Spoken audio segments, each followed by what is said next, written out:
I've got a large collection of arcade games. I wonder how much it would cost to complete all of them if it was a real arcade. Only one way to find out.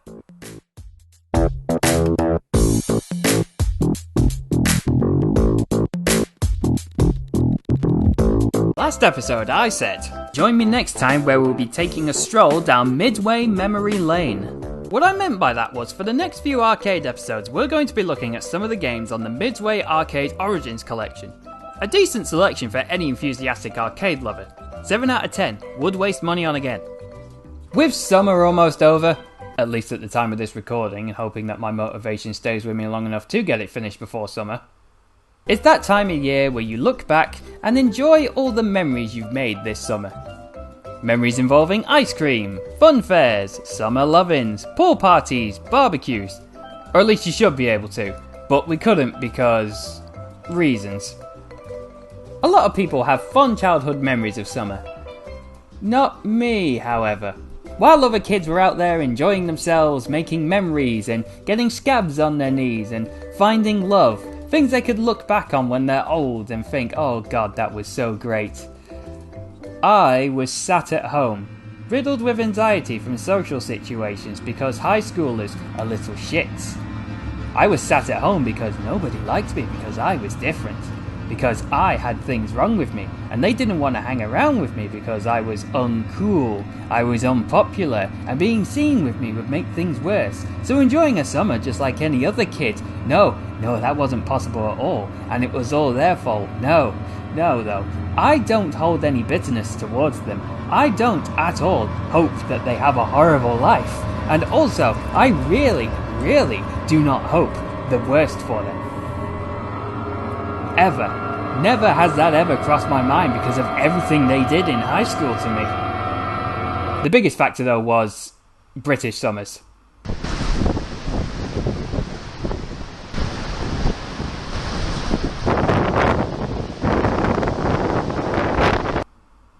They were always a problem. It was funny to watch people in the rain though. Well, if I couldn't enjoy summer traditionally as a child, at least there were video games that would naively emulate the experience for me.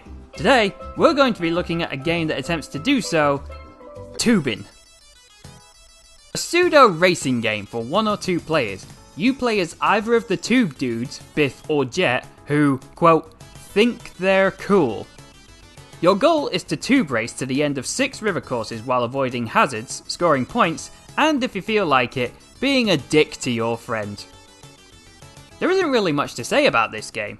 Finishing a single level means you've experienced a third of it already, but finishing a single level with just 1 credit is a piss take in itself.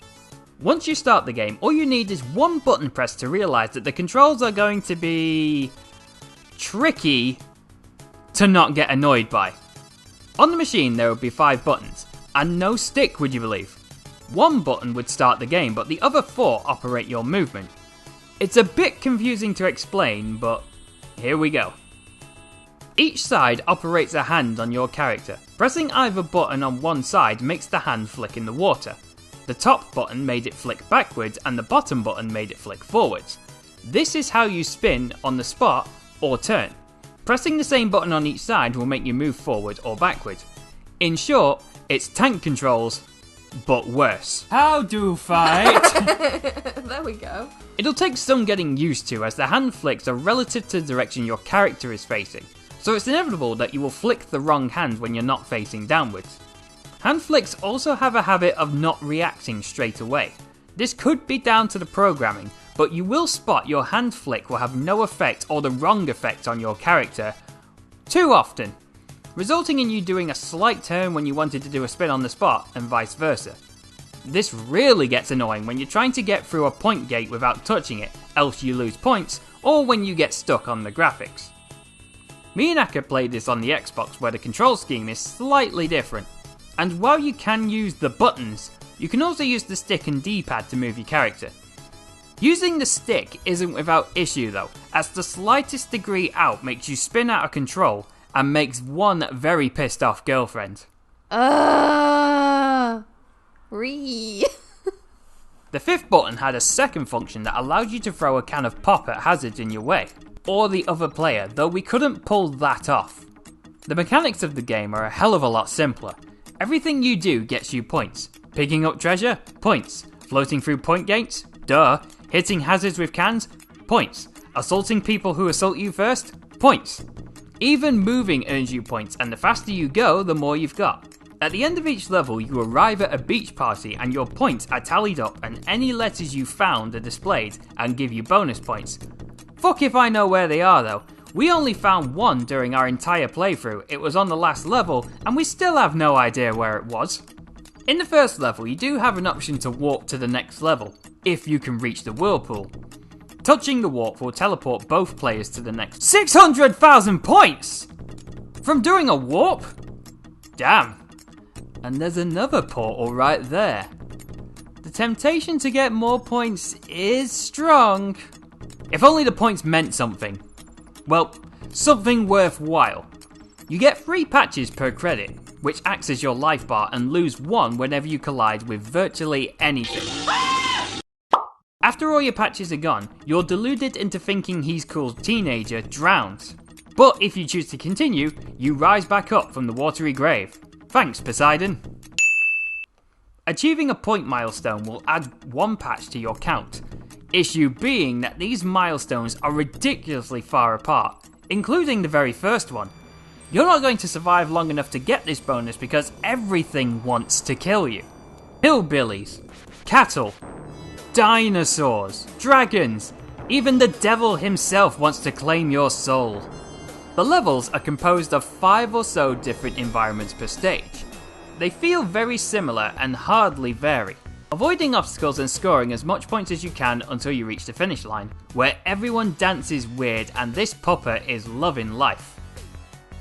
Obstacles hardly change in mechanics, but primarily in luck to match the area you're in.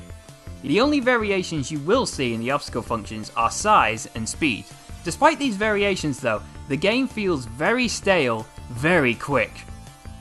This isn't helped by the length of the levels. The constructions of the levels feels very inconsistent. The areas that make up the levels vary in length. Some of them you can fly through while others drag on forever. Not to mention the threats within them at times being so close and compact, it slows the pace of the game to a crawl, making it feel not just stale, but tedious too. The visual aspect of the game will also get repetitive, but not as fast. At first, you might get a laugh out of some of the backgrounds, as you float down through locations like Colorado, the Yukon, and American, as well as the more ridiculous ones like River Styx, A Nightmare, and the Lakes of Mars. The downside is that they all repeat often enough that you get bored of them, and this becomes an additional factor that contributes to you losing interest. The graphics themselves aren't bad. They do look nice, and the number of different environments is fair. The area-specific unique hazards are a nice touch, and the hand-splashing motion is smooth as fuck, if out of place compared to the other ones. However, there are some odd design choices concerning the game's look. Some of the hazards can be a little hard to see because of how small and thin they are, but what I'm talking about are some of the insensitive design choices to show that it is a product of the 80s. In the River Nile, you'll see terrorist looking characters, in the Rio Grande you'll see Mexican bandits, and in the Amazon and American levels you'll see Looney Tunes looking natives. God, it was really awkward going through these parts. The difficulty is yet another factor that will come into play. It starts off fine, just the right amount of challenge, but at later levels it gets very irritating. The number of hazards will increase and make the already compact play area feel claustrophobic, to the point where it's nigh impossible to not get hit by anything at all. On top of that, the physics make it even harder.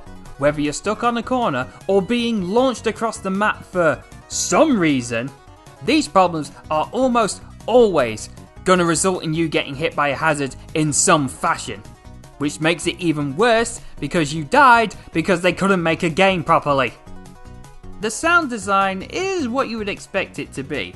They've got nice quality to them, but you can count the total number of them on 2 hands, and they're as basic as you can get. whooshes, boings, a rubber tube death scream. You can make similar remarks about the music. The music's loop continuously, but to the composer's credit, the loops aren't only a few seconds long.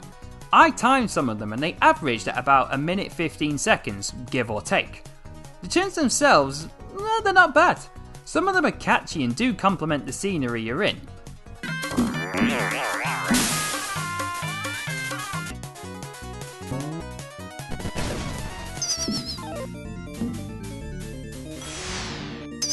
Especially this one. Mozart himself would be jealous. One notable thing about the music is that you can hear the short but clear cut where the music stops and starts again.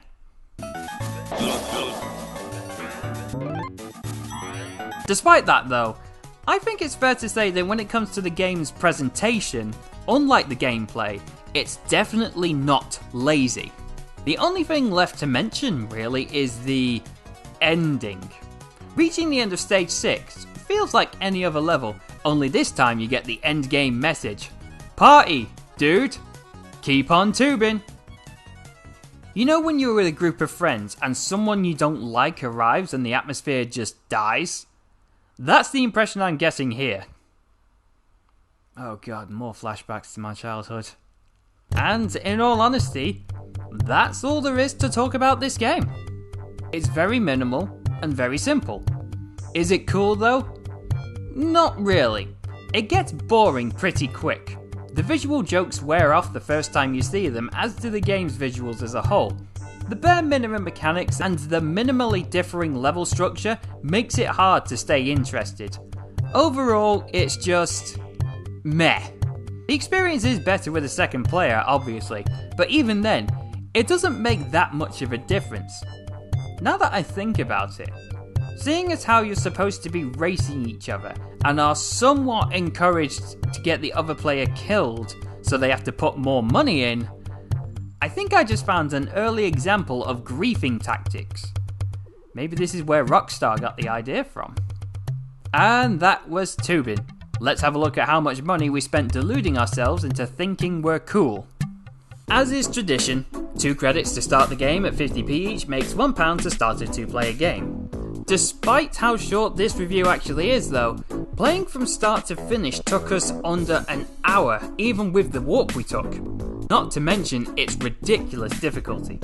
In total, we died 104 times, bringing the amount of credits we used to 106, meaning it cost us £53 to complete this game, the cheapest game to date in the £50 to £99 range.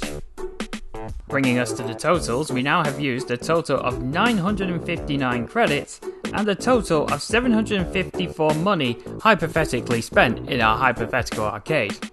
Thanks for watching everyone, and join us next time where we'll be playing for big money and big prizes. You'll love it.